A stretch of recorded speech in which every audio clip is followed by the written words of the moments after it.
कंघी में उलझे हुए बाल या सुबह तकिए पर बिखरे हुए, ये नज़ारा किसी का भी दिन खराब कर सकता है ना? एक अजीब सी चिंता मन में बैठ जाती है। क्या मैं अकेला हूं जिसे ये हो रहा है? नहीं, आप अकेले नहीं हैं।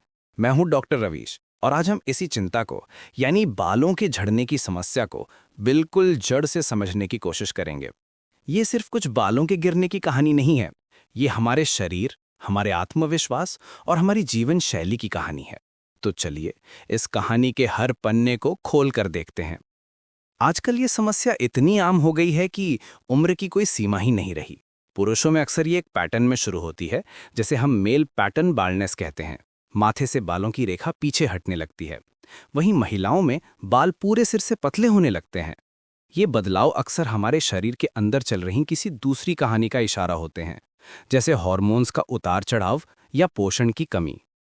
तो सवाल उठता है, आखिर ये होता क्यों है? बालों के झड़ने के पीछे कोई एक विलन नहीं होता, बल्कि कई कारण मिलके काम करते हैं।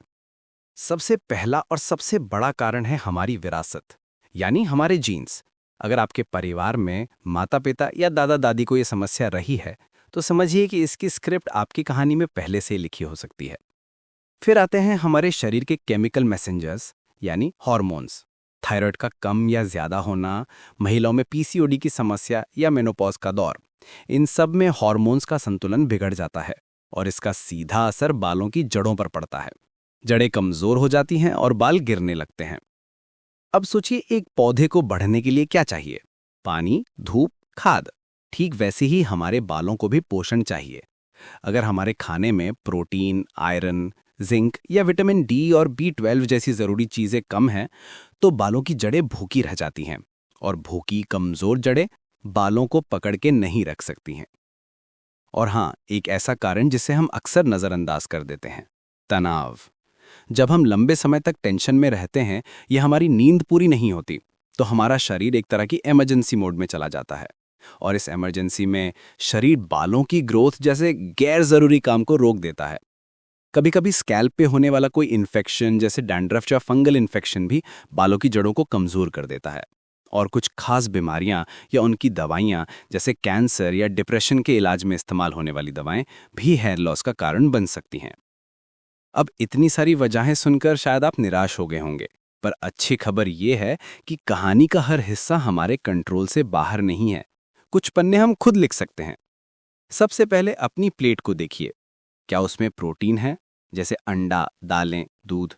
क्या उसमें हरी सब्जियां, फल और मेवे हैं? एक संतुलित आहार बालों की पहली जरूरत है। दूसरा, अपने मन को शांत कीजिए। योग, ध्यान या बस रोज आधा घंटा टहलना, ये छोटी छोटी आदतें तनाव के हार्मोन्स को कम करती हैं और बालों को सांस लेने का मौका देती हैं। और नींद, उसे कभी कम मत आंकिए। जब हम सोते हैं, हमारा शरीर मरम्मत का काम करता है, जिसमें बालों का दोबारा उगना भी शामिल है। तो कम से कम 7 से 8 घंटे की गहरी नींद जरूरी है। और एक बात, हम अक्सर स्टाइलिंग के नाम पर बालों पर बहुत जुल्म करते हैं। बहुत ज्यादा स्ट्रेटनिंग, कलरिंग या तेज गर्मी वाले ड्रायर का इस्तेमाल बालों की बाहरी परत को जला देता है, उन्हें कमजोर और बेजान बना देता है। इनसे थोड़ी दूरी बनाइए। लेकिन हमें पता कैसे चलेगा कि अब चिंता करने की जरूरत है? शुरुआत में इसके संकेत बहुत सटल होते हैं, जैसे ब्रश करते समय या बाल धोते समय पहले से ज्यादा बालों का गुच्छा निकलना, या सिर की त्वचा में खुजली और रूखापन महसूस होना। बाल धीरे धीरे पतले लगने लगते हैं। अगर इन शुरुआती संकेतों को नजरअंदाज कर दिया जाए, तो ये एक बड़ी समस्या बन जाते हैं। सिर के कुछ हिस्सों से बाल गायब दिखने लगते हैं। पुरुषों में हेयरलाइन साफ तौर पर पीछे खिसकने लगती है और गंजेपन के पैच दिखने लगते हैं। अगर आप इन लक्षणों को महसूस कर रहे हैं, तो इलाज मौजूद है। ये इस बात पर निर्भर करता है कि समस्या की जड़ क्या है। अगर पोषण की कमी है, तो डॉक्टर आपको सप्लीमेंट्स दे सकते हैं। मिनॉक्सिडिल जैसी दवाइयां हैं जो सीधे स्कैल्प पे लगाई जाती हैं और बालों की ग्रोथ को दोबारा शुरू करने में मदद करती हैं। लेकिन याद रहे, कोई भी दवा बिना डॉक्टर की सलाह के बिल्कुल ना लें। एक आधुनिक तकनीक है प्लेटलेट रिच प्लाज्मा, यानी PRP थेरेपी। इसे ऐसे समझिए, इसमें आपके खुद के खून से ग्रोथ फैक्टर्स को निकालकर एक इंजेक्शन के जरिए बालों की जड़ों तक पहुंचाया जाता है। ये सोई हुई जड़ों को जगाने जैसा है।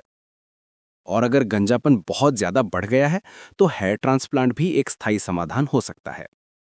लेकिन इलाज के साथ साथ घर पर देखभाल भी उतनी ही जरूरी है। नारियल, आंवला या भृंगराज जैसे तेलों से नियमित मालिश करें। ऐसे शैम्पू चुनें जिनमें कठोर केमिकल्स ना हों। अगर इस समस्या पर ध्यान ना दिया जाए तो ये स्थायी गंजेपन में बदल सकती है, पर इसका असर सिर्फ सिर तक ही सीमित नहीं रहता। ये हमारे आत्मविश्वास को तोड़ देती है। हम लोगों से मिलने से कतराने लगते हैं, एक सामाजिक असहजता महसूस होती है। इसीलिए सही समय पर इसकी पहचान और इलाज बहुत जरूरी है। तो दोस्तों, बाल झड़ना एक आम समस्या है, लेकिन इसे सामान्य मानकर छोड़ देना ठीक नहीं है। इसकी जड़ तक पहुंचना जरूरी है। सबसे जरूरी बात, घबराएं नहीं। हर बार बालों का झड़ना स्थायी नहीं होता। अगली बार जब आपको कंघी में कुछ ज्यादा बाल दिखें तो इसे एक संकेत समझिएगा। आपका शरीर आपसे बात करने की कोशिश कर रहा है। उसकी सुनिए, उसे समझिए और सही कदम उठाइए। संतुलित आहार, तनाव मुक्त जीवन और सही देखभाल से आप अपने बालों की कहानी को एक मजबूत, खूबसूरत मोड़ दे सकते हैं। अगर समस्या लगातार बढ़ रही है तो एक विशेषज्ञ से सलाह लेने में बिल्कुल न हिचकिचाएं। मैं डॉक्टर रवीश आज के लिए आपसे विदा लेता हूं। स्वस्थ रहें, खुश रहें और अपने बालों का ख्याल रखें।